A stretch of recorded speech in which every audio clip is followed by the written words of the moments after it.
সে দেশে ইসলামিক আইনে শাসন কাজ চালানো হয়, তাহলে আশা করি উত্তরটা পেয়েছেন। ধন্যবাদ। এবারের প্রশ্ন মহিলাদের মধ্য থেকে। আসসালামু আলাইকুম জাকির ভাই, আমার নাম নীলম শেঠি। আমার জন্ম হিন্দু পরিবারে। আমি একদিন আজাদ ময়দানে হিন্দুইজম ও ইসলামের সাদৃশ্য নিয়ে আপনার লেকচারটা শুনেছিলাম। সেদিন থেকেই আমি ইসলাম পছন্দ করি। আজকে সবার সামনে আমি ইসলাম ধর্ম গ্রহণ করছি। লা ইলাহা ইল্লাল্লাহু মুহাম্মাদুর রাসূলুল্লাহ। আমিন। মাশাআল্লাহ বোন, আপনাকে অভিনন্দন। ইসলাম গ্রহণ করার জন্য আপনাকে অভিনন্দন বোন। তিনি বললেন যে কয়েক বছর আগে বোম্বের আজাদ ময়দানে তিনি প্রথম আমার লেকচার শুনেছিলেন।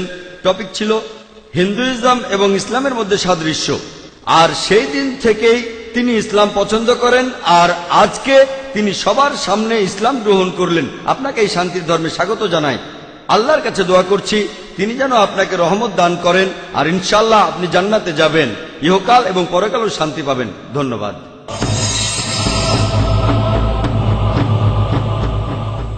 প্রশ্ন করবেন? হ্যাঁ, আমি ছিলাম সন্ধ্যা, এখন আমি জারা বিলাল খান। আমি ইসলাম গ্রহণ করেছি। আপনি আপনার লেকচারে বললেন যে ইসলাম মূর্তি বা মূর্তি পূজায় বিশ্বাস করে না, তবে কেরালায় এমন একটা জায়গা আছে যেখানে একটা মূর্তি দেখা যায় যেটা পাথর থেকে উঠে এসেছে আর এটা বাড়ছে। এটা তাহলে এরকম কেন?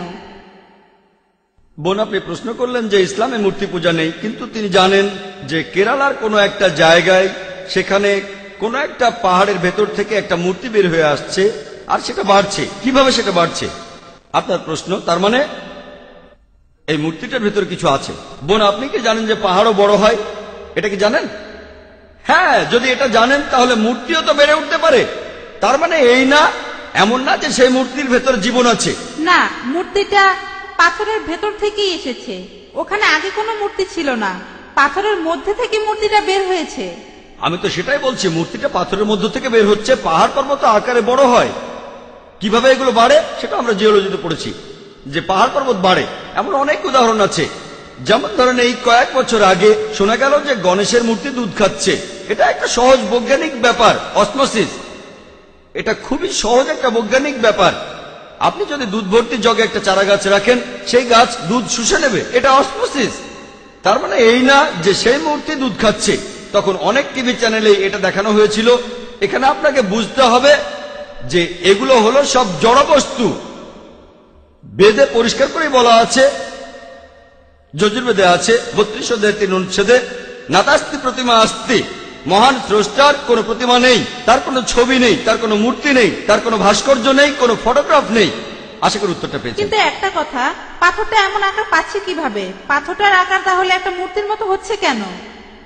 বোন, আজকের কথা যদি বলেন তাহলে মানুষও কোনো কোনো আকার দিতে পারে, যন্ত্রপাতি দিয়ে প্রাকৃতিকভাবে কোনো আকার তৈরি হতে পারে। এটা খুবই স্বাভাবিক।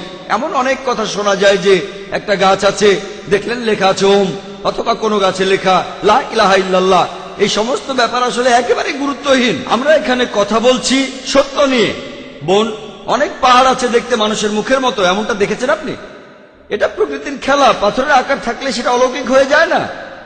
আমরা মেনে চলবো বেদের কথা, কোরআনের কথা, বাইবেলের কথা, যেটা বলছে মহান সৃষ্টিকর্তার প্রতিমূর্তি নেই।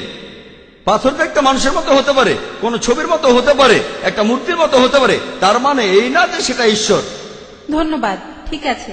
আর এইসব পাথর দেখবেন বিভিন্ন ছবি আর মূর্তি, এগুলো পড়ে গেলে ভেঙে যায়। যখন সে নিজেকেই সাহায্য করতে পারে না, তখন আমাদের কিভাবে সাহায্য করবে? আশা করি উত্তরটা পেয়েছি। ধন্যবাদ, ঠিক আছে। হ্যাঁ ভাই। Thank you sir. আমি ডক্টর রাজেশ, একজন হোমিওপ্যাথিক ডক্টর। আর আমার প্রশ্ন দুইটা। আমি পড়েছি যে নবী মোহাম্মদ হলেন সর্বশেষ আর চূড়ান্ত নবী। এই সর্বশেষ আর চূড়ান্ত কথাটার উপরে এত জোর দেওয়া হচ্ছে কেন? আপনারা নতুন কোন নবীকে কি ভয় পাচ্ছেন? আল্লাহ যদি নতুন কাউকে মনোনীত করে পাঠান, তাকে কি মেনে নেবেন না? আর আমি যদি সৃষ্টিকর্তাকে দেখতে চাই, তাহলে ইসলাম এ সম্পর্কে কি বলে? Thank you sir.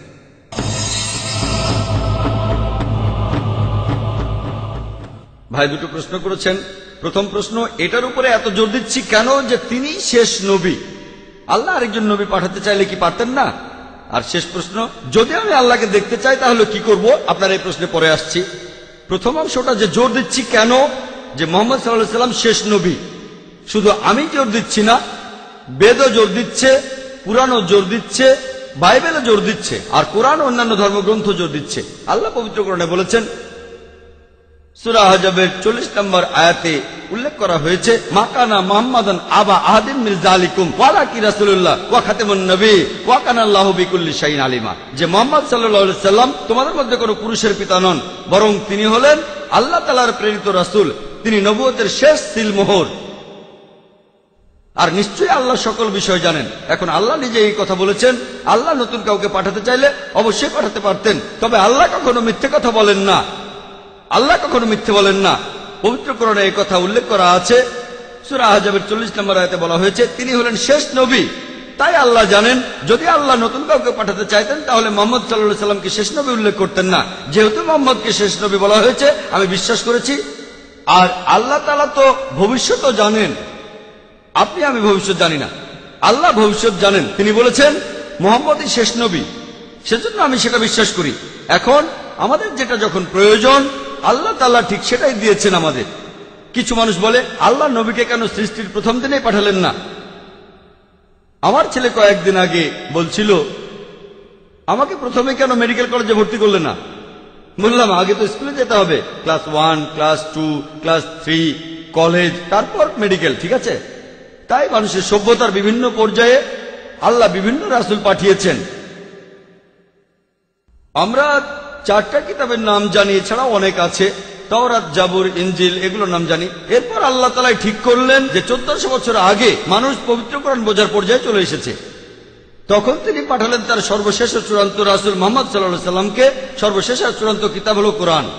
এখন আল্লাহ চাইলে অবশ্যই নতুন কাউকে পাঠাতে পারেন, তবে যেহেতু তিনি বলেছেন আর কাউকে পাঠাবেন না, তাই পাঠাবেন না। এই দিন তিনি সম্পূর্ণ করেছেন। আগের ধর্মগ্রন্থগুলো সম্পূর্ণ অবস্থায় ছিল না। আল্লাহ বলেছেন, মহান স্রষ্টা পবিত্র কোরআনে বলেছেন, সূরা মাইদা 3 নম্বর আয়াতে উল্লেখ করা হয়েছে যে আজ এই দিনে তোমাদের প্রতি আমার অনুগ্রহ সম্পূর্ণ করলাম, তোমাদের জন্য ইসলামকে দিন হিসেবে আমি সম্পূর্ণ করলাম। ইসলামকে দিন হিসেবে সম্পূর্ণ করার পর নতুন কিছু যোগ হবে না, অথবা এখান থেকে কোনো কিছু বাদও দেওয়া যাবে না। এটা সম্পূর্ণ। আর সেজন্য যদি আজকের দিনে কেউ বলে যে সে আল্লাহর কাছ থেকে আসমানি কিতাব পেয়েছে, আর যদি বলে সে আল্লাহর রাসূল, তাকে মানসিক ডাক্তার দেখাতে হবে। এখন অনেক মানুষই নিজেকে ঈশ্বর বলে দাবি করে, অনেকে ঈশ্বরের নবী বলে দাবি করে। মানসিক ডাক্তার দেখাতে হবে তাকে, কারণ কোরআনের পরে নতুন কোন আসমানি কিতাব আসবে না, মুহাম্মদের পরে কোনো নতুন নবী আসবে না। এবার আপনার দ্বিতীয় প্রশ্নের উত্তর, আল্লাহকে দেখতে চাইলে তখন আপনাকে কি করতে হবে? আমি যদি ঈশ্বরকে দেখতে চাই তাহলে আমি কি করব? আমি বলছি কি করবেন। এই পৃথিবীতে আল্লাহকে দেখতে পাবেন না।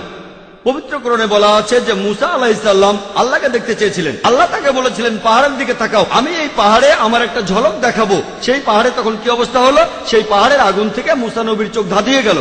পৃথিবীতে দেখতে পাবেন না, তবে পরকাল আল্লাহকে দেখতে পাবেন। যদি আপনি জান্নাতে যান, সবকিছু সেখানে পাবেন, খাবার সবকিছুই পাবেন। লোকজন, হাদিসে উল্লেখ করা আছে, তারা তখন আল্লাহকে দেখার জন্য অনুনয় বিনয় করবে। যদি আপনি আল্লাহ তাআলাকে দেখতে চান তাহলে আল্লাহর এই চূড়ান্ত আসমানি কিতাব পড়তে হবে, এই পবিত্র কোরআন। কোরআনের কথাগুলো মেনে চলবেন। সর্বশেষ আর চূড়ান্ত নবী মুহাম্মদ সাল্লাল্লাহু আলাইহি সাল্লামের কথাগুলো মেনে চলবেন। যদি মুহাম্মদ সাল্লাল্লাহু আলাইহি সাল্লাম আর কোরআনের কথাগুলো আপনি মেনে চলেন, ইনশাআল্লাহ আপনি জান্নাতে যাবেন। যদি আমি মানি, আমিও জান্নাতে যাব। আর ইনশাআল্লাহ আমরা আল্লাহর আইন মেনে চললে জান্নাতে যাব। আর ইনশাআল্লাহ আমরা সেখানে আল্লাহকে দেখতে পাবো। আশা করি উত্তরটা পেয়েছেন। ধন্যবাদ।